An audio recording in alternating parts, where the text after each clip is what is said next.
My name's Michelle, and this is Dilly, my little girl, and we are here to help be your guides to raise your consciousness and have a great life and find joy and peace and love. And today we're talking about a different healing modality, some tools you can use to heal deeper in your life and sort of work on the shadow part of who you are. And the two different things I'm going to have you talk about are either making phone calls to someone or writing a letter and putting all your grievances in that letter, but then not mailing it to them, burning it. So let's start again with what is going on when someone hurts you and you feel hurt. Or remember, everyone is doing the best they can from the level of consciousness that they are at. They wouldn't do what they did if they were at a different level of confidence or they loved themselves or they had a different consciousness. When you get into the lower realms of consciousness like shame and anger and pride, those places are not a loving place. And if a person's struggling in those areas, most likely they're going to lash out because they don't have any tools to do anything different. And when you can understand that, it can help give you some compassion. And I don't want you to excuse them for their behavior, but it does let you understand where they're coming from. And there is a saying that goes, seek first to understand, then to be understood. I know that sounds like a verse from the Bible, but actually it's from Stephen Covey's book. It's the number 5 in his 7 Habits of Highly Effective People. And that's important. He's talking about it in terms of understanding your customer, but it works just as well with understanding interpersonal relationships. So let's talk about the phone call. This is something that almost every intrapersonal transformative seminar has you do. They want you to heal some part of your subconscious, and they'll say, hey, go call someone. So, for example, you may have a friend and you were really close for a while. You did everything together, but then time has moved on and you guys just don't connect. Maybe you don't have the same vibes anymore, the same interests, but you still care about that person. And maybe if you're like me, feeling a little guilty that you haven't reached out before, pick up the phone and call that person. And just simply say to them, hey, I've been thinking about you. I really love you as a person. I really am so grateful for you being in my life. And I just wanted to reach out and let you know how I felt. And have no attachment. Don't try to make any plans for the future. Just say, hey, I was thinking about you. I hope you have a great day and we'll talk later. And then get off the phone. Don't try to hash out anything if there was any issues going on. Just make the phone call and express your love and care for this person. And then let it go. It's a very freeing exercise and you're going to feel like a new person. And they're going to feel great too. And chances are, if you are thinking about this person right now, they are also thinking about you. You can also make a phone call to apologize. If indeed there's something you've done and you're feeling guilty about it or concerned and you want to make a call, just call them and say, hey, I came calling to apologize for this, what happened between us. I wanted you to know I take responsibility for this and I wanted you to know that I'm sorry. And leave it at that. You don't have to hash it out or say you did this and I did that.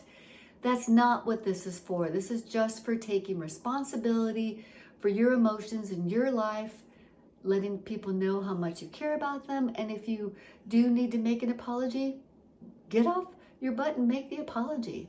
It's not hard. It's actually pretty easy. The other thing you can do is writing a letter. And I find that writing a letter is an excellent way to get out all of this churning stuff that's been inside me for a while.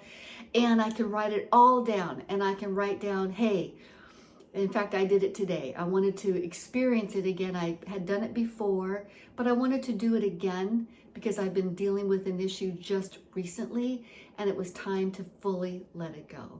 So I wrote the letter and I'm writing, it's so unfair that this happened and I deserved better and when you did this and when I did that and it wasn't fair, and I wrote everything out and it was really juicy and it was everything I've been feeling written down. And there's something that connects. When you write it down with your hand, something connects from your brain through your hand, and it's sort of like barfs it all out of you, and it's just there on the paper. Then what do you do with it? I mean, you can mail it, but I don't recommend that. What I did is I safely burned it. So I went outside to my little fire pit, and I took my matches and I lit it, and it didn't burn very easily because apparently I'm not too good at wadding up paper and there wasn't enough air, but it did burn.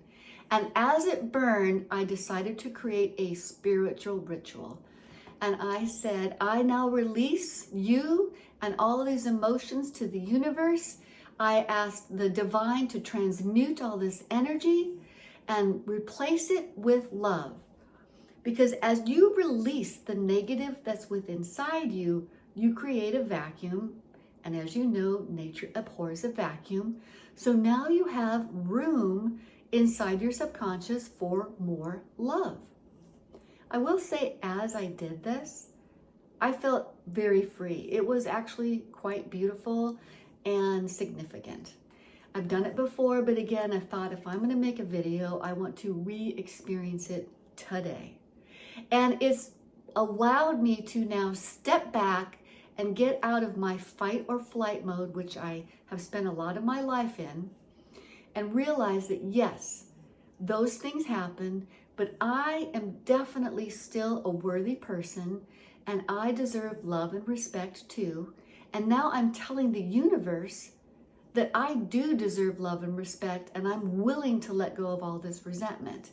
And again, as you vibrate higher and higher, you're going to attract better and better things into your life. And that's what I did. That's what I recommend that you do to help you start releasing your angst and pain from the past. So in the comments, I'm excited to hear if you are willing to do this as well. I highly recommend it. It's a very easy, effective tool in your healing journey. It's something that helps with your shadow side. So you're bringing out your shadow side, bringing it to the light, and letting those emotions be transmuted into love. It should bring you a great deal of peace and calmness and beauty. And then when you go, if you ever see this person again, you're able to let it go. So here's an example from a few years ago when I did it. I'd broken up with a boyfriend and he dumped me, and I was devastated. I mean, devastated. And I wrote everything out, everything. And I mean, it was pages. And once I got it out and it was on the paper, it was like a symbol of all my pain. And when I burned it, I felt something break and release in me. And I was actually able to let him go. And here's the interesting thing that happened. When I let go, and I mean completely let go, who came back into my life? He came back into my life. So the trick is, when you can finally let go, that's when the universe says, okay, come on in. Suddenly you're so magnetic and attractive that the universe, it's like things just stick to you. So that was what happened with that young man. Now, what was interesting, wasn't a young man. What was interesting was that by the time he came back, I wasn't interested anymore because I realized I deserved better. But it was a little boost for my ego to see that he actually did come back. And what they say is true. If you let go, you become magnetic as heck. So I'm excited to hear what you experience in your forgiveness, deeper healing exercises for today, and I look forward to your comments. Please like and subscribe. I love you very much, and I'll see you in the next video. Thank you.